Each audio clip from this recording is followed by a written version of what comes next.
Buenos días, mi nombre es Inmaculada Concesión López Torralbo y a continuación vamos a ver el tema 1, titulado Desarrollo de la personalidad y de la identidad de la asignatura, los aspectos sociales y emocionales de la conducta.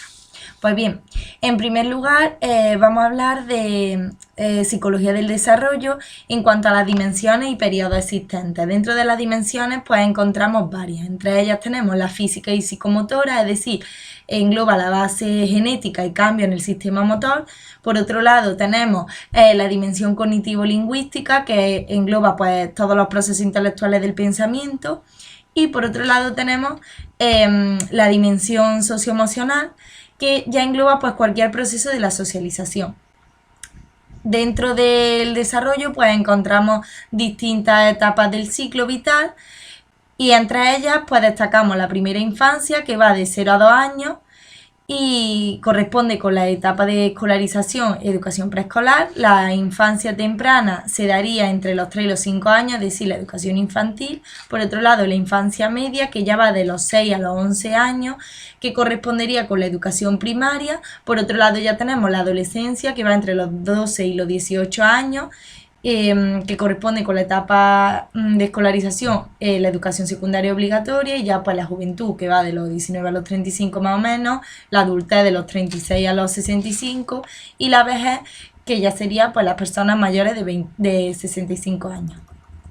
Por otro lado tenemos los principios del desarrollo, y es que el desarrollo humano pues se define como el patrón de evolución o cambio que comienza en la concepción y continúa pues a través de todo el curso de la vida, es decir, en el ciclo vital. Dentro de los principios del desarrollo humano, pues encontramos la maduración, que se define como el desarrollo que se produce de modo relativamente ordenado y gradual. Esta maduración pues engloba dos partes, una parte cerrada del código genético y una parte abierta del código genético. La parte cerrada pues tiene unas características pues que nos definen como especie, tiene una garantía de supervivencia, es difícilmente modificable por el ambiente, y un ejemplo de esto pues sería tener dos ojos o aprender a andar. Por otro lado, en la parte abierta del código genético tenemos que posibilita hacer pues ciertas cosas que depende de la experiencia ambiental, y además un ejemplo de este pues sería el lenguaje simbólico o la inteligencia. Otro de los principios pues es que es gradual, es decir, que aprendemos de una forma progresiva, es decir, poco a poco, que se basa en un ciclo vital, es decir, que pasamos por distintas fases, etapas o periodos, que es multidimensional o multidireccional, es decir, que hay diversas dimensiones y que no hay una única forma de desarrollo. También se basa en la autorregulación, es decir, la capacidad de autorregular pues las propias conductas, emociones o pensamientos, que va pues a diferentes ritmos, es decir, que cada niño o niña pues madura a un ritmo. Diversas influencias, ya sean individuales, de cultura propia de la especie o del grupo social. Por otro lado, dentro de los contextos pues encontramos el grupo social, el momento histórico, la cultura y la especie. En cuanto a la continuidad y el cambio, pues el desarrollo humano es plástico y los cambios pues afectan a la interacción. Dentro de la interacción pues se puede dar una parte genética o del entorno, y los perfiles pues influyen tanto numerosos y diferentes aspectos, por lo que hay trayectorias vitales diferentes.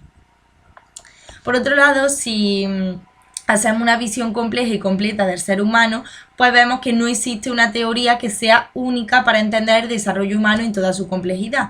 Por tanto, la regla general es más eficaz reforzar la buena conducta que llegar a castigar la mala.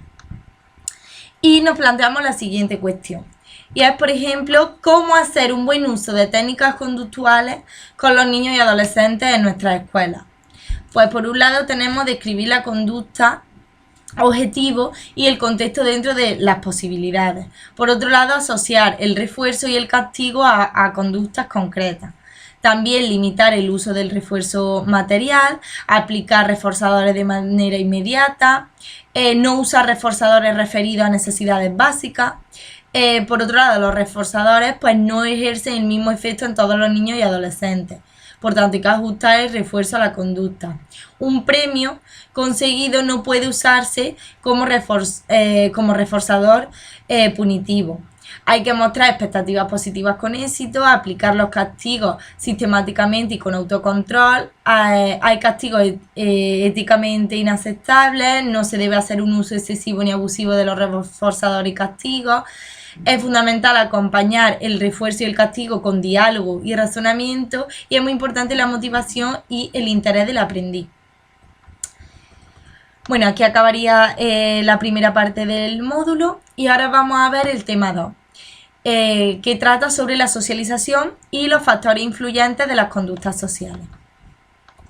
Pues bien, la socialización es la interacción en la cual hay una transmisión inconsciente de ciertos conocimientos, valores, creencias, hábitos y actitudes de socialización, donde los más pequeños pues aprenden de una manera más espontánea la lengua, los valores, las normas de su propia cultura.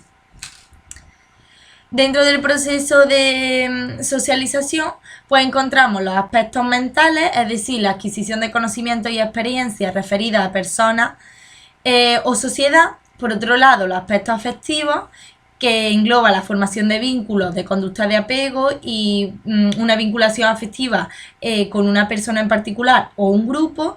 Y por otro lado tenemos los aspectos conductuales, que conlleva pues una formación social de la conducta y una adoptación de pautas, roles y normas.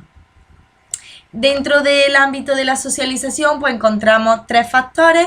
El primero pues es la familia, el segundo la escuela, los amigos y la sociedad en general, y por otro lado tenemos una parte terciaria que sería pues centros de menores o de reinserción. Dentro de la área de la conducta y el conflicto pues encontramos en el centro el área de la mente, es decir, un dominio más cognitivo. Por otro lado, el área del cuerpo, es decir, un dominio más motriz. Y por otro lado, el área del mundo exterior, es decir, un dominio más afectivo. Los tipos de conflictos pues se pueden dar por diferentes motivos, es decir, según la forma puede ser latente, es decir, no existe una manifestación clara del conflicto, pero está presente, y se pone de manifiesto pues si el conflicto existe y se manifiesta de forma abierta. Por otro lado tenemos según la relación de las partes, es decir, puede ser intrapersonal, que ocurre en el interior de la persona, o extrapersonal, si ya nos enfrentamos pues con una tercera persona. Y por otro lado tenemos según los grupos, que pueden ser intragrupal dentro de un mismo grupo o intergrupal, que ocurre entre grupos. Por otro lado, vamos a ver la competencia social y el comportamiento. Y es que los criterios de una conducta inadecuada nos lleva a que la conducta se presente con la suficiente frecuencia, intensidad, duración e inadecuación ante la situación. Que y cuando persiste la conducta, el niño, su medio o ambos pues resulten perjudicados, y que la conducta impida pues la adaptación y evolución adecuada y saludable del individuo. Por otro lado, encontramos una serie de factores de riesgo y de protección. Los factores de riesgo se consideran pues un atributo o característica que puede ser individual o personal, o de una condición contextual ambiental, que esto incrementa la posibilidad de adoptar conductas consideradas socialmente inadecuadas. Y por otro lado tenemos que se entiende factor de protección por una característica individual o contextual ambiental que inhibe, reduce y atenúa la probabilidad de adoptar conductas consideradas socialmente inadecuadas.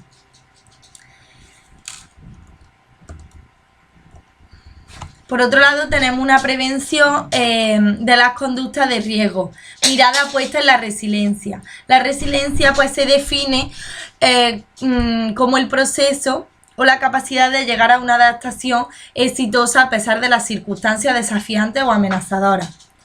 Existen ciertos recursos proveedores de la resiliencia, como es el ambiente social facilitador, es decir, tener un apoyo social, un modelo positivo y una aceptación incondicional.